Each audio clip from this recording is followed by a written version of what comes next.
Good evening. My name is Recording in Eugene progress. Peterson. Good evening. My name is Eugene Peterson. I'm the chair of the Anne Arundel County Human Relations Commission. The Human Relations Commission was put into the county charter by vote of the citizens 2020 in the 2020 election. Prior to that, the commission was appointed by the county executive. We're a line item in the county charter now. We have a general responsibility and a response to fight against discrimination in all forms in Anne Arundel County, and we have a specific statutory responsibility to investigate alleged instances of housing discrimination. And we do this in the best spirit of making Anne Arundel County the best place for all. So, having said that, I'll wait a couple of more minutes to see if we have a couple of more commissioners join us. And then I will take, because our secretary, Commissioner Hatcher, is at a open house for the Annapolis Human Relations Commission because she's their liaison. I will take the roll, make sure I note all and any and all motions that are made and passed, and she will get the recorded meeting that she can then translate into minutes for us.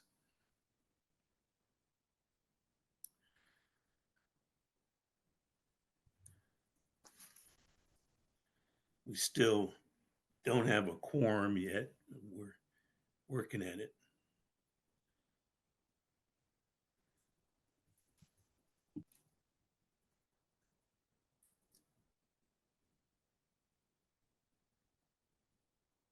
April Viles. Yes, that's the that's right. Director that I was telling you, our assistant Hi, director. April. Hello, nice to meet you. Yes. See, we have another new commissioner that's on. Okay. Commissioner Odala, pleased to have you aboard, our student voting commissioner. Nice to meet you. Okay. And tonight, because we have 3 excused absences, Commissioner Daydoni and Commissioner Farris are on a steering committee. I think it's a redistricting steering committee. The Anne Arundel County Public Schools, they have an excused absence.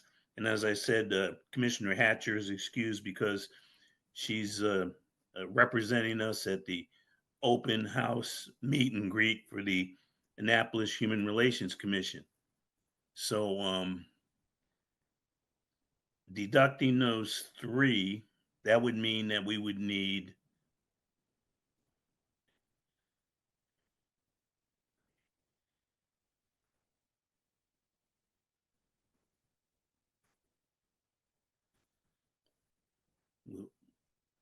I think we'll have 7 to 9 commissioners, so we'll need 5. We'll need 5 to have a quorum. And right now we're at a quorum. Okay. Because we have 6. So why don't I go ahead and take the roll the attendance roll, and we'll go from there. Roll call. When your name is called, you can answer. As I said, Commissioner Daydoni has an excused absence. Commissioner Apter? Okay, it's not here right now. Commissioner Gaskin? Present. Commissioner Agbula has his term is up, and so I doubt if he'll be on the call because he has indicated he does not want to serve another term. So I thought I'd let everybody know that. So he's not counted in the mix. Commissioner Denton. Okay. Commissioner Michaels. Here. Present. Commissioner Sorrow. Good evening, present. Commissioner Farinas.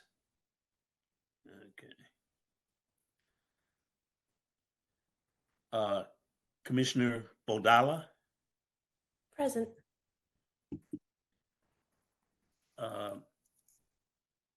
Commissioner,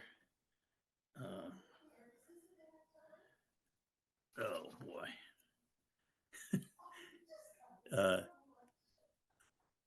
And I pronounce your name Haliva? Hajieva. Pardon? Hajieva. Hajieva. Yes. Thank you, Commissioner Hajieva. And you're from which councilmanic district? I'm Arundel County. Pardon? Severna Park. I'm Arundel County, Severna Park. Oh, you're in Severna Park. That's, I think that's what, 5 or? Yeah. Yes. Okay. Great. Okay. I want to thank everybody who's here. And I sent out the minutes. I'll give you a few minutes to look at them if you have not had a chance to look at them already. That's the minutes from the meeting of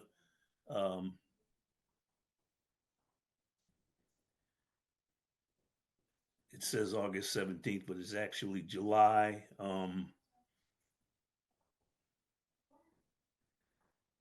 think it was July September 21st. 21st. Was it September Yeah, 21st? no, September 21st. That's right.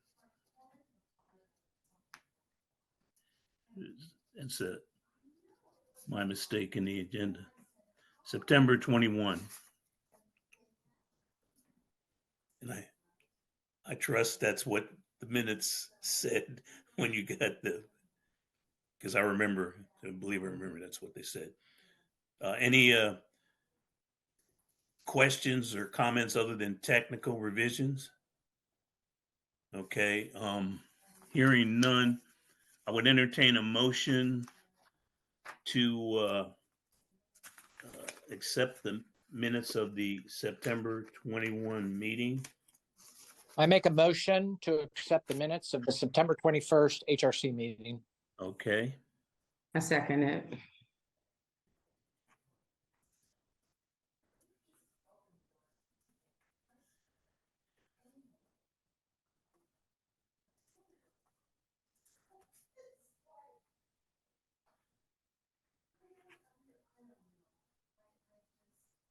okay, it's been properly moved and seconded that we accept the minutes as they were presented to us. All those in favor signify by saying aye. Aye.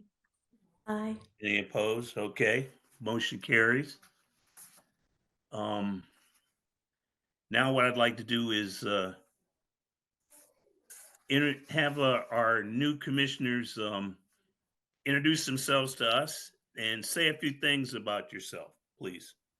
Hello, everyone. I'm Julia Hajieva. I live in Arundel County, Severna Park. I'm here today just to learn more about the commission and see if I can help my community. Okay. Do you have any background experience that led you to the Human Relations Commission? Yes, I'm actually, I studied the law LLM in State University, and I'm very interested in criminal justice. I am also serving as a board member in the Department of Social Service in my county. Oh, great. Fantastic. Okay, Commissioner Budala. Hi everyone, my name is Indu Badala, and I'm a rising senior at Glen Burnie High School.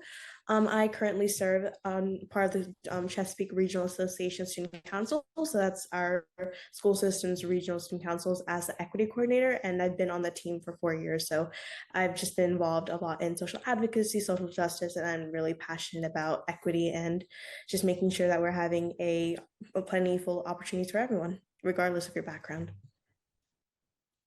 Fantastic. We're glad to have you.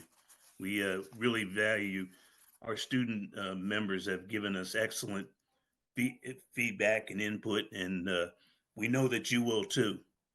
Okay, want to depart a little bit from our agenda and turn the meeting back to our director,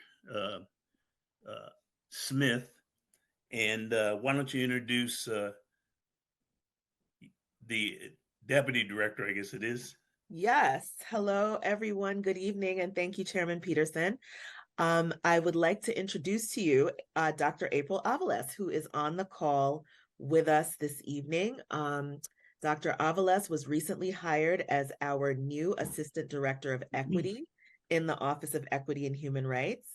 We're very privileged to have her joining us, not just because we needed someone to share the load, but also because she has excellent credentials.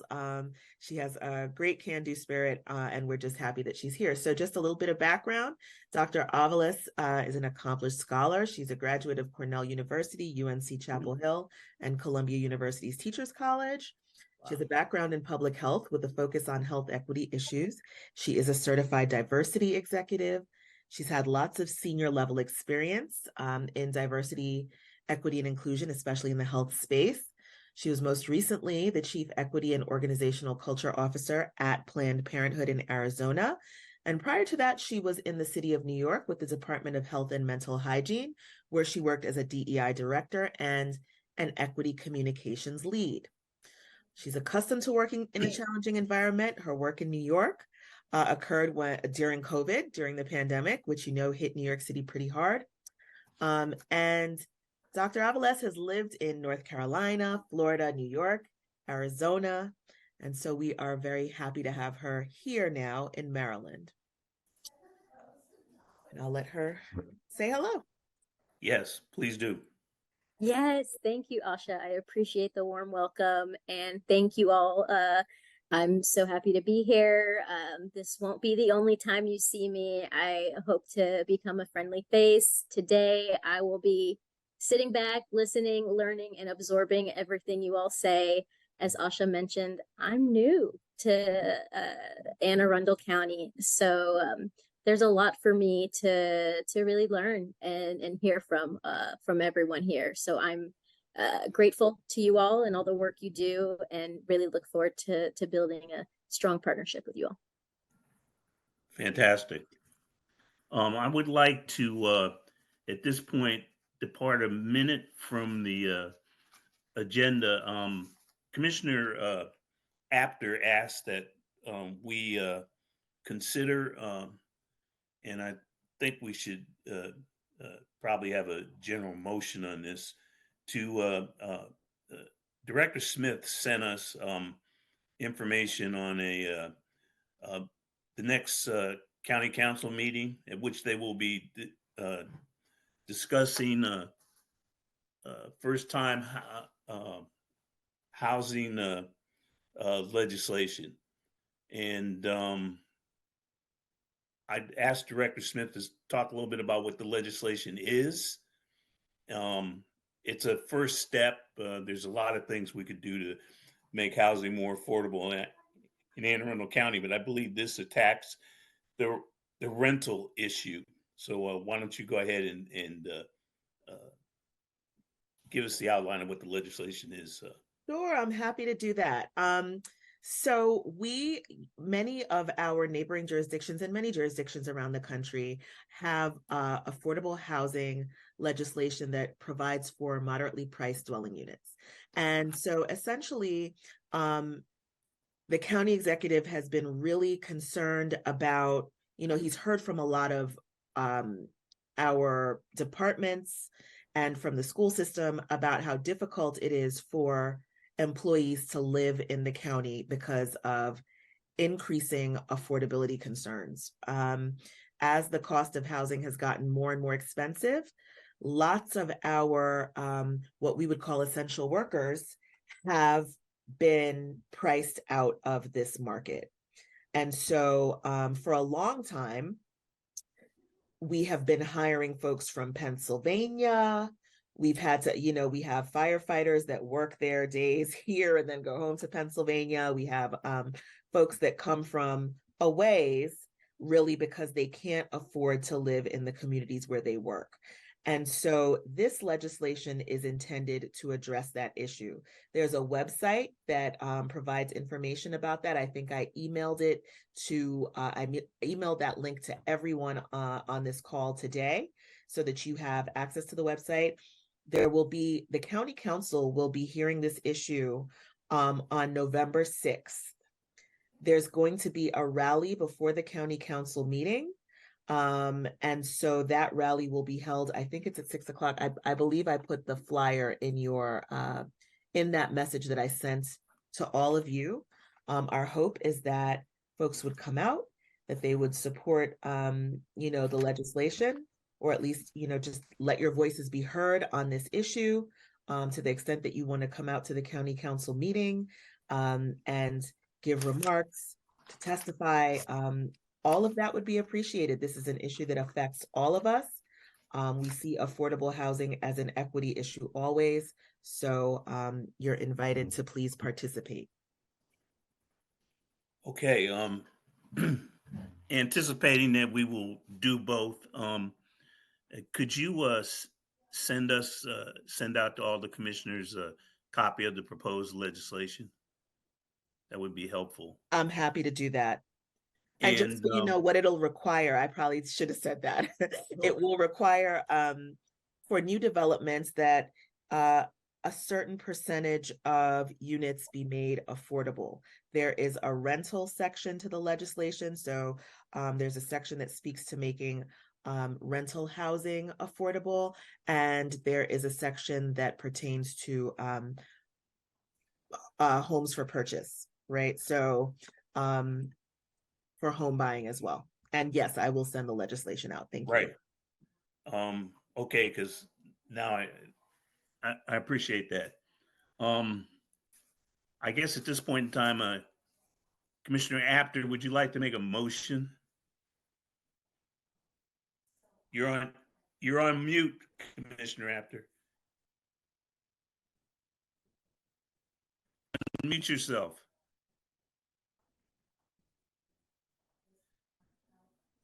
All righty, I did that. Okay, there we go. I'd like to make a motion that we endorse this legislation and that we make a presentation, either verbal or written, in support of it at the November 6th County Council meeting. I was at a D30 meeting last night where Brooke Schandelmeyer and Lisa Rodvian, both supporters of this legislation, made a very forceful and well thought out presentation in support of it. I think it was proposed once before, if I'm not mistaken, but they seem to think they have enough votes in the council for it to pass this time.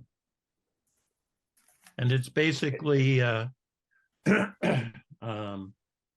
requires, I don't know if the actual statistics have been put out yet, but I think it's probably like if your income is 30% below the county average, then there's a certain percentage that you have to pay for the housing, not the market rate, but a a subsidized rate. And so I guess what I'm asking for is for the commission to take a vote announcing their support for this legislation in advance of the November 6th A council meeting. council meeting, which takes place, I think, at 7 p.m. or 7 p.m. Yes. Yeah. Yeah. And so we would have to do that if we're going to do it at this meeting, as opposed to our next meeting, which would be Yes. after. Yes. Okay. Well, we've got your motion, Commissioner Apter, to endorse the legislation and make a statement at the November 6th council meeting. Is there a second? I'll second Lisa Oh, Sorrow. okay. Okay. And discussion. Okay, hearing none, all in favor signify by No, I have, saying I was just turning off the mute button. I apologize.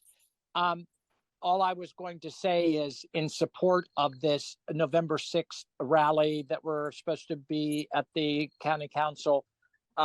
Just as a reminder, on November 1st, all of the people that you're talking about that's going to be at the county council meeting, Pete Smith, Lisa Rodvine, Asha from our organization here, HRC Commission, and the chairman of the equity group here in Anne Arundel County, Lisa Sorrow. All of these individuals will be at the November 1st symposium. In fact, it's a great way to gather them all together and approach them and to bring up this so that we just continue supporting affordable housing, rent stabilization, and all of these legislative bills that are coming forth to the November 6th event. And I think other things that can be in support of. The more we gather in as a team of collaborative people and make our voices heard, the better. Just putting it out there. But yeah, I support the November 6th county council meeting to show up for it and show our support. Okay. Any other comments? All those in favor of the motion made by Commissioner Apter and seconded by Commissioner Sorrow signify by saying aye. Aye. Aye. Aye. Any opposed? Okay, motion carried. What I will do is once I get a look at the legislation, I will develop a general statement that I'll circulate to all commissioners, and you can weigh in on that statement. I will be in attendance to give the commission statement, but any other commissioners who want to weigh in at that day can also do that. But I think we need to have a formal statement that's put together, typed up, and handed out to them at the meeting and presented, in this case, for the commission by the chair, so that we will go in that manner. If there's any disagreement with that, let me know now. Okay. And this kind of legislation is long overdue in this county. There's a lot of things we could change about housing in Anne Arundel County. Making it affordable is a top priority, given what it costs to not only get in a house, but to stay in it. Okay, at this time, I am very happy to have two of my good friends here today who have agreed to give us a presentation on reparations that they've been working on that focus on the fourth ward in the old fourth ward, which is no more, the old fourth ward in Annapolis. The harms that were done through the takeover of that ward, destruction of the housing businesses there, and what role the county of Annapolis had in this, and why they both think that this is something that we should. We've already had a statement asking the county for an apology and asking the county to move forward on some kind of action that would address the reparations issue in Anne Arundel County. And we are therefore supportive of the efforts of our two guests. Let me go on to say that they're both very active in the community.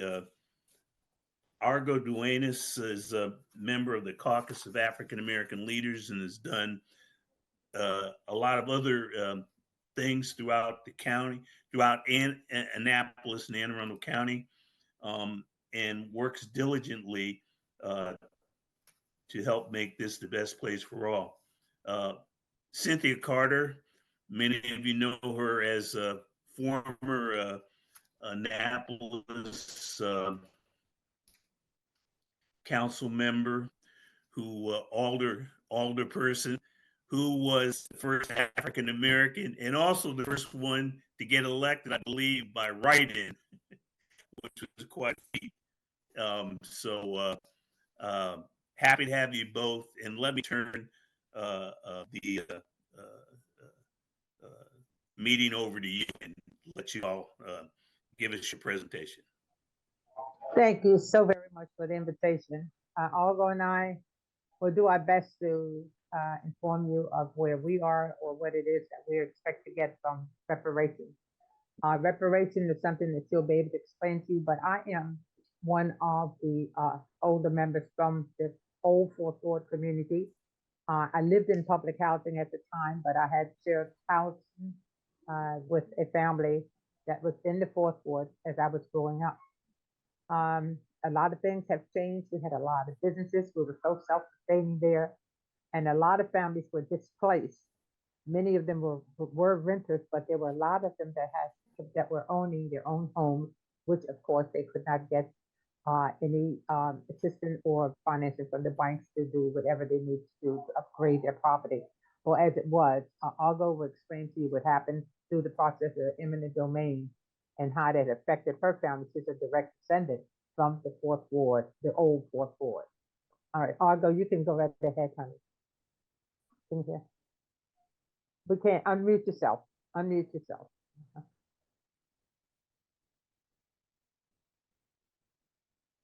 Can you hear me? Yes. Good. I want Yes, to we thank can.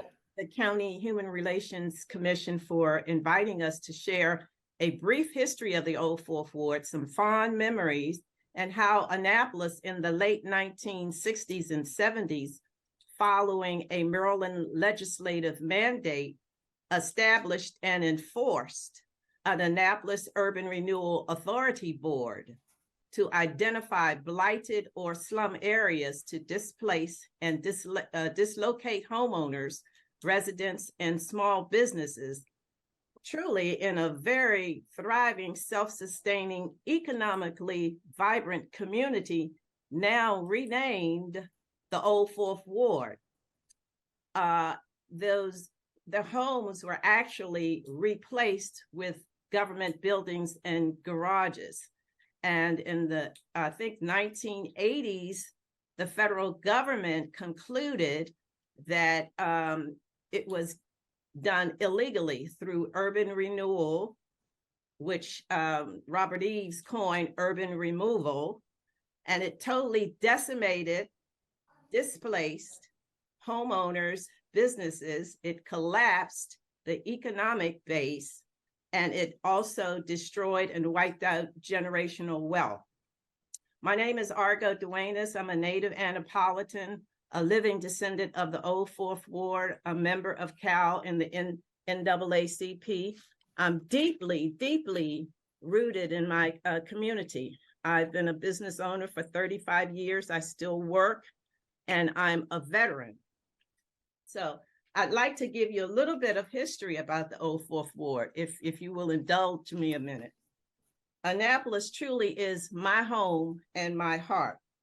Today, we are going to ask the commission to support us in this historic reparation movement and legislation to repair, restore the harm and trauma that was inflicted upon the homeowners, residents, and businesses of the Old Fourth Ward.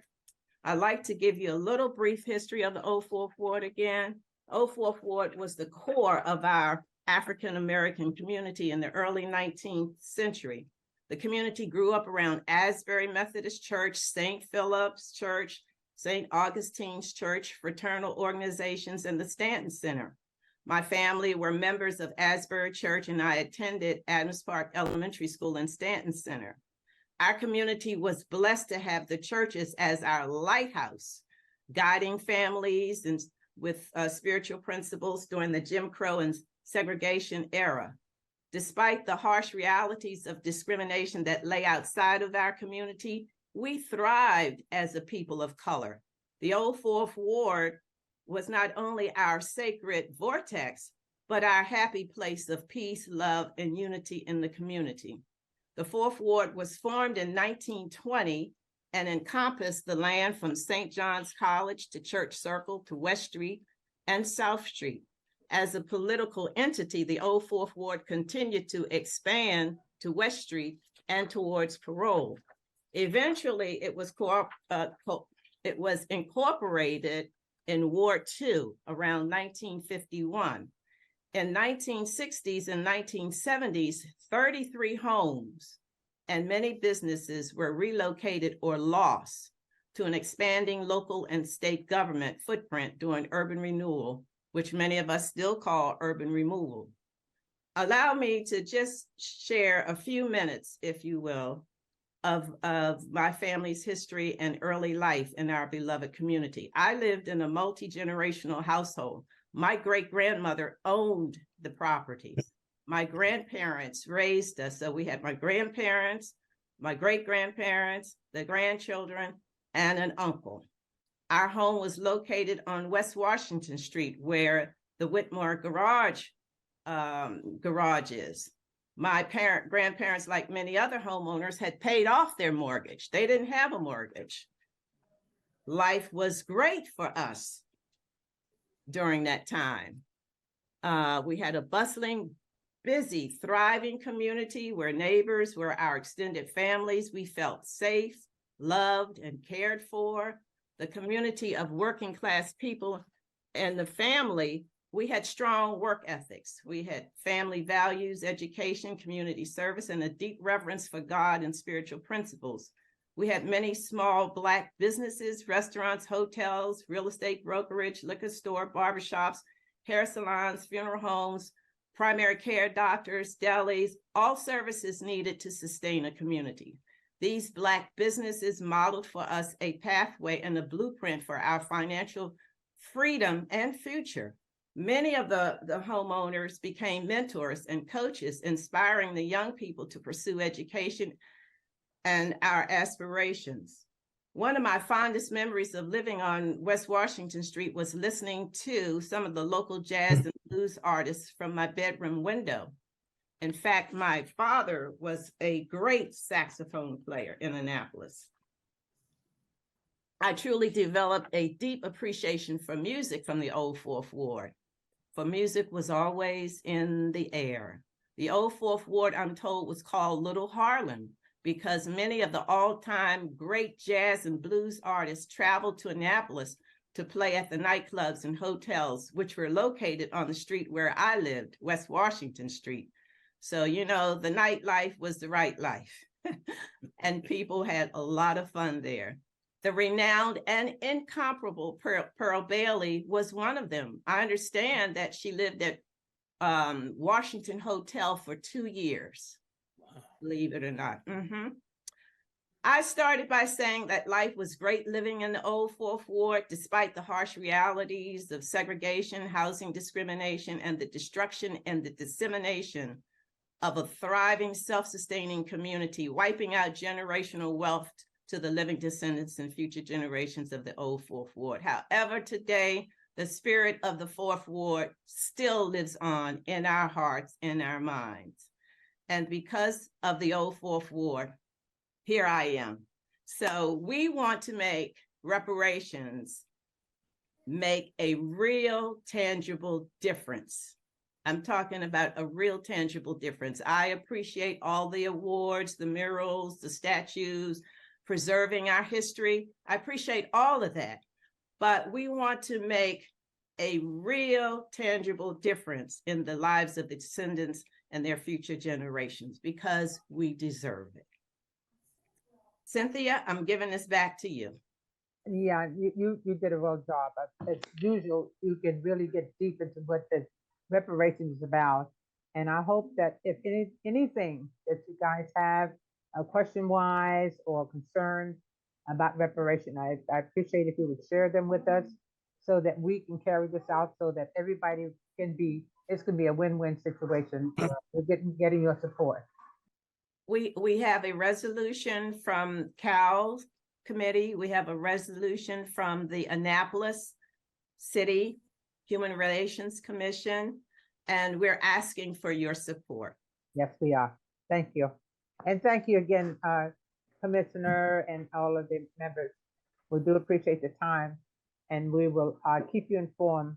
Mr. Peterson, on our advancement, and we'd like to stay in communication with you and get your assistance and your backing for this move that we're making. Okay. It's going nationwide, and I guess the different ones have heard of the progress that's been made so far in those places that are starting up.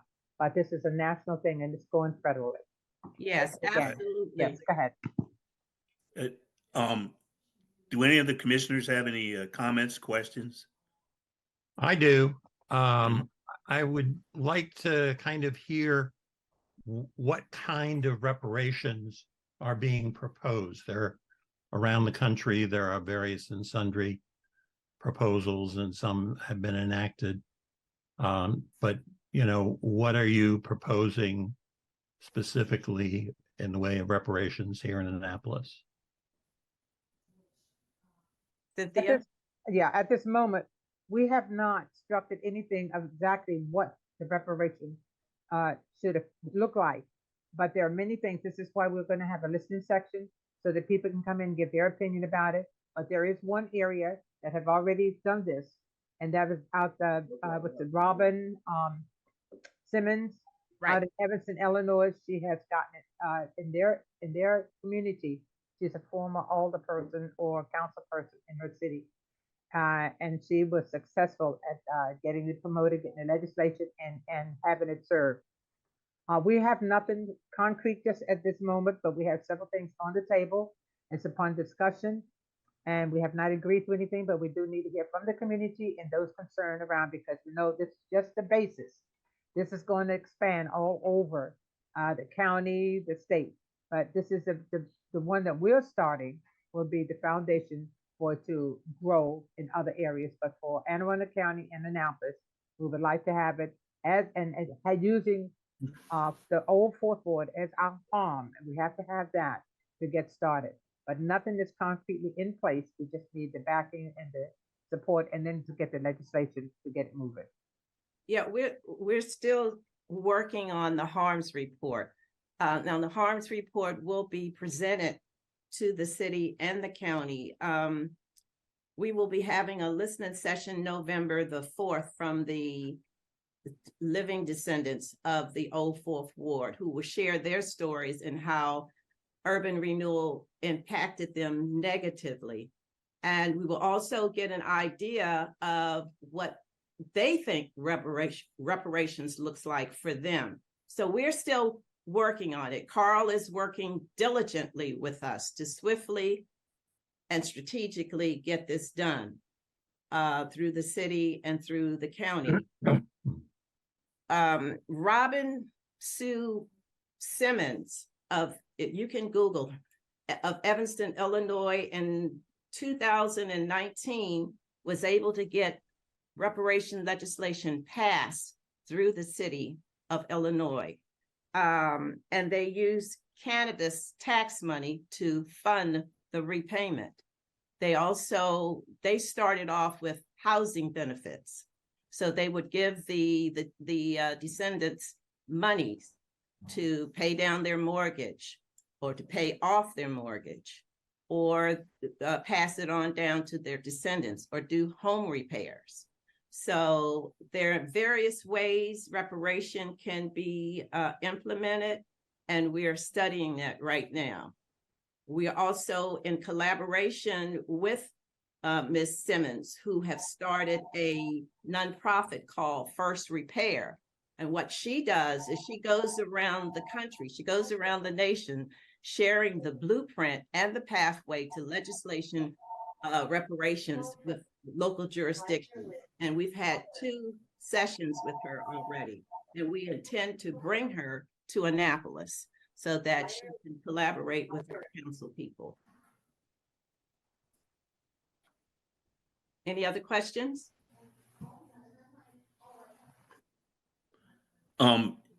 When you speak of the harms report, I think what you're saying is what were the elements that led to Yes. folks being disadvantaged, whether it be loss of income, loss of property, Loss of loss of homes. business, loss of educational opportunity, Yes. things that might have led to negative outcomes in terms of incarceration or other kinds of things. So I'm thinking that that's what you're looking at. Am I Yes. correct? That's correct. That will be a legal document because in order to get the reparations legislation passed, we have to prove it. And we do, it's done through the harms report. And in many Okay. instances, because as you know, it's been over 60 years, and a lot of the original descendants have passed on.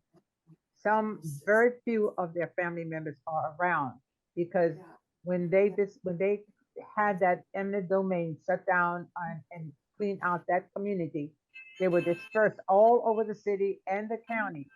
Some of the people we cannot find. We have an outreach trying to locate many of them. But at this time, a lot of the people cannot be located because they either have passed on or they have moved out of the area. As you know, we used to be 1/3 Black population here in Annapolis. Now it has gone down to less than a quarter. They have been dispersed all over the county. So yes, there are a few left and there are some originals still here. Fortunately, can speak up, which we'll be seeing them at our listening session that we're going to have on November the 4th.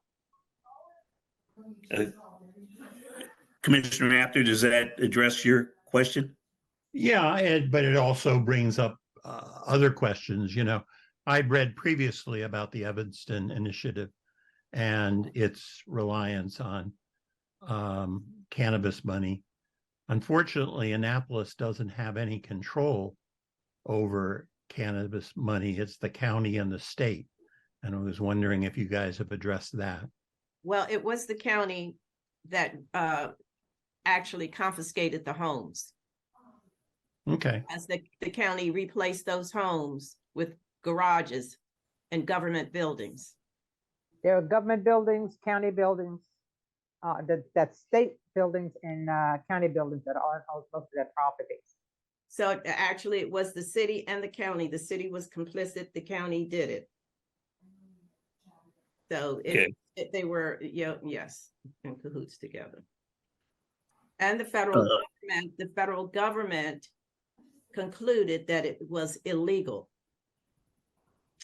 And so this is what we have to prove and produce the documentation in the harms report, along with all of the injuries that was inflicted upon the descendants of the homeowners. Okay. Any further questions, comments from other commissioners? Commissioner Gaskins, sorry. No problem. Thank you all so much for your presentation, and this is long overdue. My family actually came from the fourth ward and was removed to Robinwood for a quote unquote better life, which it wasn't.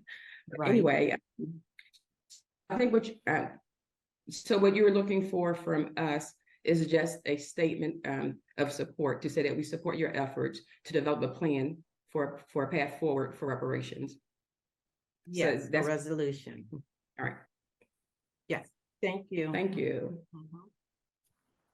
Okay, is there a motion to draft a resolution to support the efforts of the Annapolis reparations? Should I call it committee or do you have a committee? Mhm. Okay, Annapolis Reparations Committee.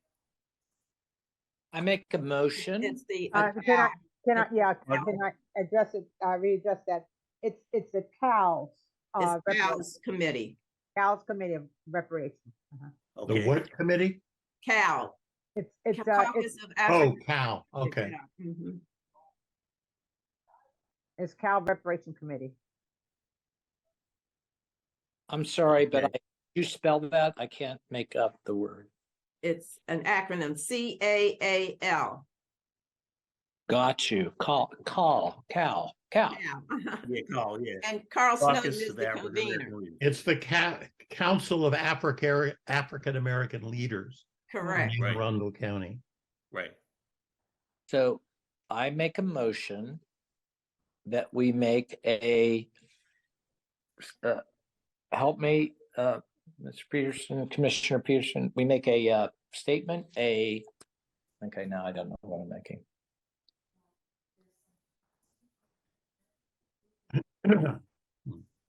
It's a resolution to I support. think that would be resolution.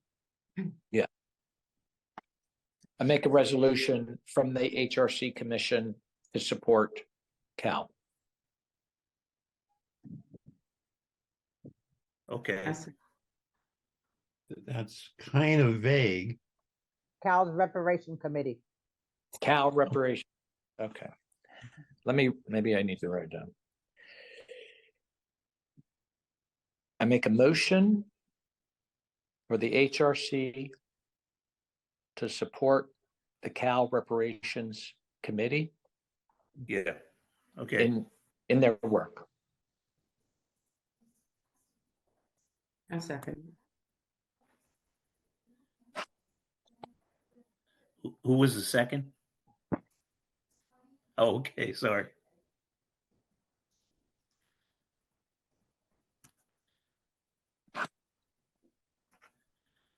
Okay.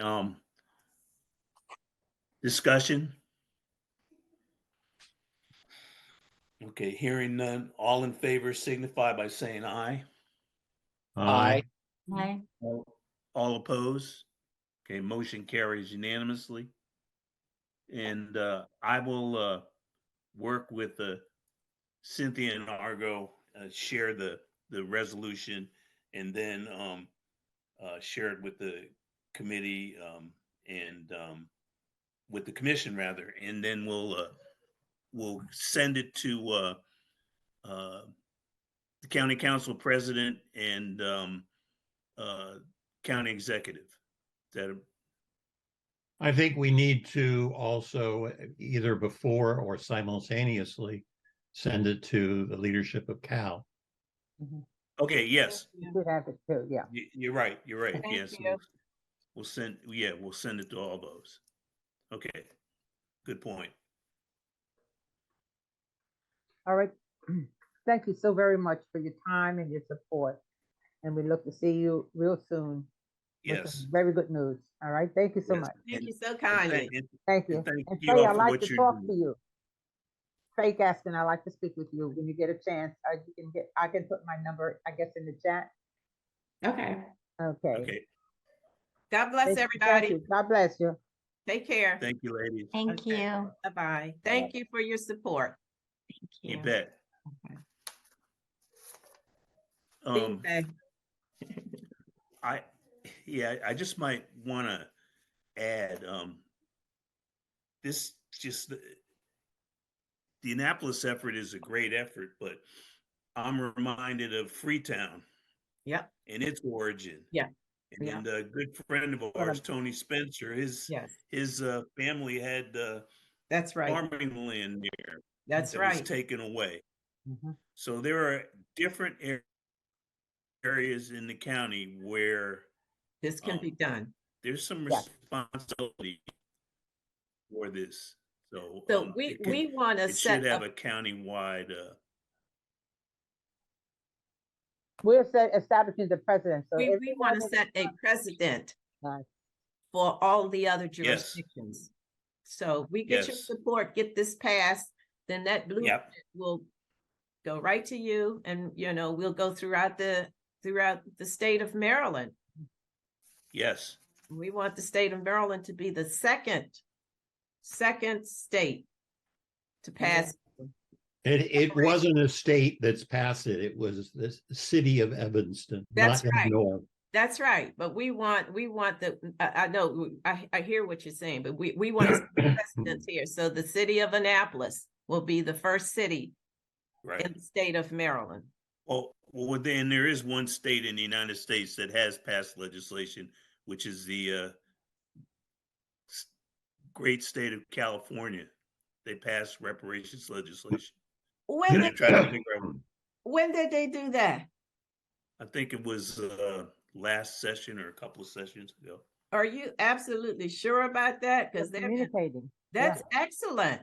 And it's based on lineage. It's not based on housing, it's based on lineage. Right. Okay. Yeah, I'm pretty sure that they passed it, but I didn't hear that. I was up, didn't hear a thing. I didn't. And where was the funding from? I heard it. It did pass? I heard it. In California. Yes. Well, that's wonderful. Well, we would be the second state then. Yes. So Eugene or anybody else, what was the source of the funding in California? They're trying to figure that out now. That's usually the case, yeah. That's awesome. That's wonderful. They haven't come up with the funding source yet. But that's awesome. And that's based on lineage. Yeah. Yeah. Okay. Okay. Thank you. Thanks again. Thanks You're for the welcome. good news. Thank you. Good news. Yes, we're going to look that up. Thank you. That's great news. All right. All right. Bye-bye. Bye-bye. Bye.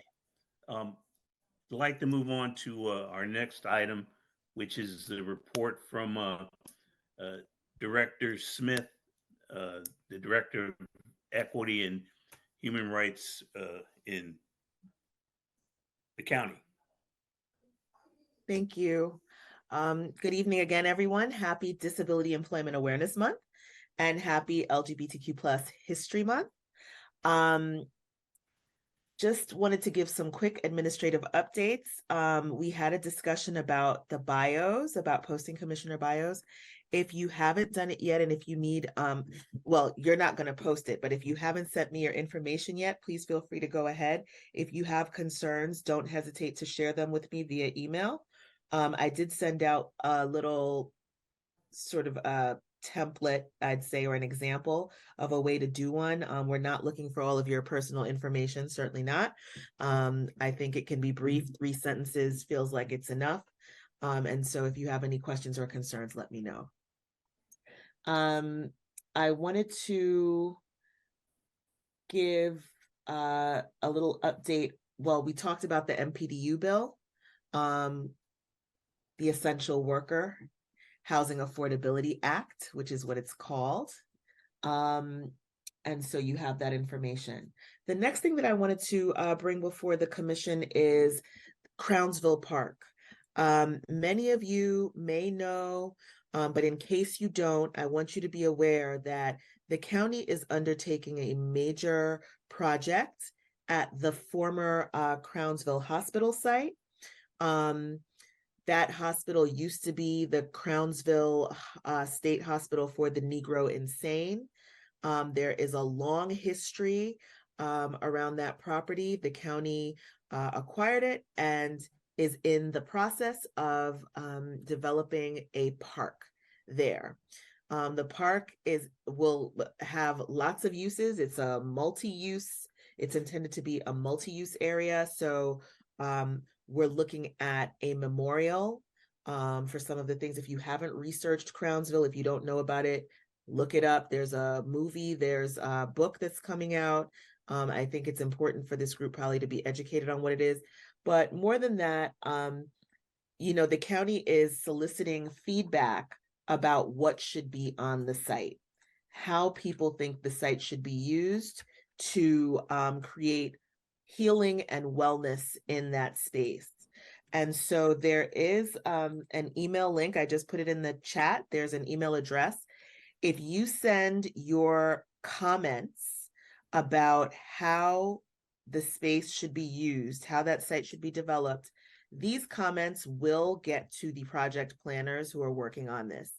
So you're encouraged to share that if you want to talk about ways that Crownsville should be developed, that Crownsville Park. In addition to that, there are 4 subcommittees that have been formed. One is cultural history. That one is being chaired by Jackie Boone Alsup. There's a health and wellness subcommittee being chaired by Dr. Pam Brown. There's an infrastructure committee being chaired by Allison Taylor. And there's a recreation and parks committee being chaired by Scott Himes. If you have an interest in serving on one of those committees, please let me know. Please make the folks in your various circles, your social circles, your professional circles aware that these opportunities present themselves. I think you guys know that traditionally we want to make sure that we're hearing voices of people with disabilities, what their needs would be, various ethnic groups, religious groups, racial groups. We want genders. We want to make sure that we have an inclusive body of people working on the project. So I just wanted to bring that to your general awareness. There's also a website where you can get more information about the project. There's a little video on it. And so I have also dropped that in the chat. That's aacounty.org/Crownsville Park. As a reminder, on November 2nd, we will be having our Tangled Title event, co-sponsored with ACDS. And the purpose of this event, as a reminder, is for folks who have property. It typically is property that's passed down in your family. You may be living in it. You may have inherited it. You may have cousins in it. If you don't have a title to that property, if your name is not on the title to that property, you may have challenges accessing resources. You may have challenges selling that property, getting loans to repair the property, qualifying for programs. And so it's important to sort out the title. And so the purpose of this event is to provide legal services to people who need some support in this area. Those services will be provided by Maryland Volunteer Legal Services. And the event, again, is going to be on November 2nd. It will be at the Pascal Senior Center in Glen Burnie in the evening. And I believe it's 3:30 to 7:30. Lisa, did I miss anything? I think it may start at 4 for actual clinic assistance. Okay. Yeah, and they do want people to register. So I think we can probably link the flyer or provide a copy of the flyer to members of the commission. We really do want to see folks get out. A lot of times the first time people realize they're not on title is when they need to be on title to get a loan or to transfer title to sell their property. And so we'd like to see as many people as we can get coming to the event to get that help and get assistance. And then we'll look toward the spring maybe to work on some estate planning to prevent these issues from happening going forward. Right. Thank you, Mhm. Lisa. I'll give my update about hate bias incidents. As a reminder, the hate bias dashboard was updated. It's updated semi-annually. So the data from January now actually to July is on the website. We have linked the hate the hate bias dashboard to the Human Relations Commission webpage. So if you go to the HRC page on the county website, you will find that data if you'd like to access it. For the month of September, we had 7 hate bias incidents. 2 were in Severna Park. 1 was in Hanover. 1 was in Laurel. 1 was in Glen Burnie. 1 was in Edgewater. 1 was in Brooklyn Park. 3 of them were race related. 2 were sexual orientation. 1 was ethnicity and 1 was religious. That's all I have for this evening, Chairman Peterson. Thank you.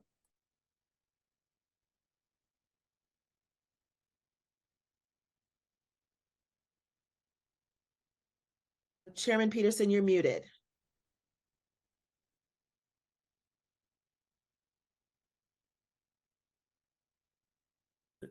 We don't have a report from Commissioner Hatcher because she's at the Annapolis Human Relations Commission open house meet and greet. We have no old business. The new business item, Commissioner Apter, I wonder if you contacted Senator, I'm blanking on his name, and his office in terms of the legislation. The short answer is I have made some efforts, but I have not had a conversation with him or a senior member of his staff. I think they are, in fact, going to reinitiate the bill, but I don't have any, confirmation on that from them. And I will have that by our next meeting. Okay, thank you. And Director Smith, do you have any feedback from the county executive in terms of any action the county executive might wish to take to get our delegation, the Anne Arundel County delegation in the House and the Senate supporting this kind of legislation? That is, Pete Barron wished that he could have been here this evening. He did have a conflict. I know that, again, the administration is very, very supportive of the bill. And so the question about, collaborating with our state delegation is something that I will bring to his attention. Okay. And maybe at some point, Pete might want to come and tell us how or if we're going to do that, and if he needs any assistance. I've been in Anne Arundel County for a while. I know most of the people in the delegation. I'd be happy to help, but I don't want to get ahead of the efforts. So understood. Thought I'd let that be known. And I know other commissioners probably have contacts that they can make too. So this is something we'd like to see enacted. And we might also, I think, consider contacting some of the other human rights commissions statewide and asking them to get on support of this legislation, because it just makes good common sense. Okay. At this point in time, we'll move to good and welfare. Any items any of the commissioners want to bring up? Yes. I just want to make one comment to this news, Arch's news, that if you are not the right person to ask for this commission, the right place to ask, please tell me how much I can get the answer. Our county, our motto is to make our county the best place for everyone. And we have a visually impaired children, blind community.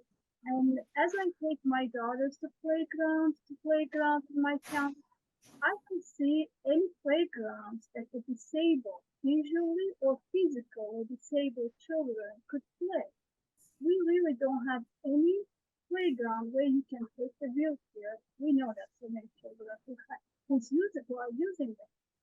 I also know visually impaired children using different kind of I would say, play tools, like playground has, they don't slide. Some of them do if they have a certain percentage of. But it's not really, really the best place. Playgrounds for disabled children, very, very rare. I did my search. I didn't find so much in my county. Maybe other counties have. It's also very expensive. I have searched it, and it's $4,000 to $5,000 to buy just one equipment for this kind of children. I wonder if the county executive or our commission, I'm just going to put this out there. How could we help? Children's rights are human rights. They are also entitled to play in playground, open area. And the people who has the money could economically take their kids very good places, but we are talking about their low-income families or these children really, when they go out there, one of the example I would give, I took my daughter to playground and the kids were playing, all this equipment, and this boy was using the two wheelchairs. It's not really a sitting wheelchair, but standing kind of wheelchair. And he really wanted to play at 9 years old. I looked at him at the park. There was nothing he could do. There was really nothing. It's Arundel County. It is, I will give you that address, one of the around the lake park. So I would really want to know what we could do for these children to make at least one corner for them. Or farms. We have a beautiful farm in Dollar County. Maybe this farm we can do one corner for them so they could also play visually impaired and physically disabled who's using the wheelchairs or some other access to walkers. And so what we could do for them. So I think that that's a great question, first of all. And it's funny that we had a discussion about this with respect to Crownsville today, and the firm that's working on it assured us that that's something that they consider, right, is recreation for kids with different types, well, not just kids, residents with different types of disabilities. So the first thing that I would say is that I know that AACPS, I guess it depends on which parks and which playgrounds you're talking about. In terms of the school playgrounds, AACPS does have an ADA committee, and that committee does work on, as they renovate or build, they do work on making some of these playgrounds accessible for kids with varying disabilities. I know that in general, it's sort of like you said, it's a big project usually to do that, but they also make modifications for kids when they find out that there are kids at a school who have particular disabilities. So if they know that they have a child with a significant mobility impairment who uses a wheelchair, I do know that they've tried to adapt some of the play areas so that those kids can utilize the playground in some way and benefit from being out there. So I think AACPS, if you're talking about school playgrounds, I think AACPS would be your contact for that. And I do think the commission has worked on issues with the school system previously, and we're doing so now. So that's a very collaborative relationship. I can tell you that Howard Hartland is the person at the who runs the ADA committee there, and he's very, very good and very knowledgeable, and he spearheads these projects. The second thing I would say is that if you're talking about about the county parks, like recs and parks, recreation and parks is going to be your place. And I don't think there's anything wrong with this commission saying we'd like to get some information about that. They may have a list of parks that are accessible or that have been modified in some way so that people with varying types of disabilities can utilize them. And I would say I would start there. I may consider asking, is there a list? And I'm happy to make that ask on behalf of the commission. If that's something that you'd like me to do, I could certainly ask if there's a list. And then we certainly would like, I think that's appropriate. That's something we should do. Sure. I'm happy to take care of that. Thank you. And we also have we don't have the contact, but the contact with the Anne Arundel County Public Schools is something I think that's worth pursuing, Commissioner, on your part, and let us know. Homeschooling, they don't go to because of the disability. Some of them I know are homeschooling. So, Okay.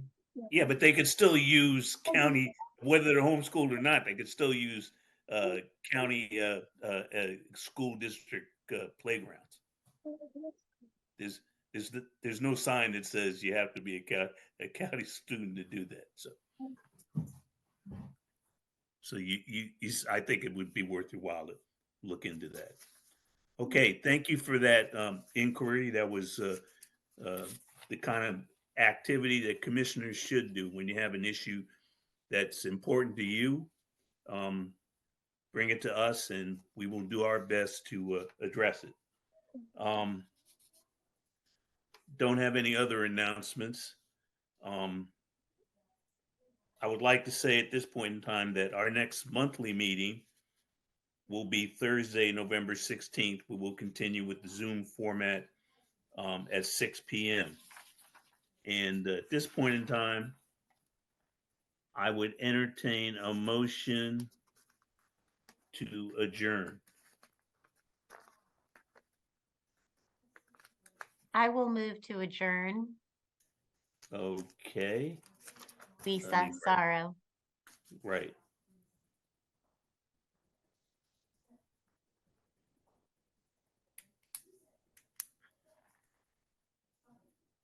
Okay, Commissioner Sorrow, is there a second? I second it. Okay, Commissioner Apter seconded. All in favor signify by saying aye. Aye. Aye. Okay. Any opposed? It's a non-debatable motion, so we don't have any discussion on it.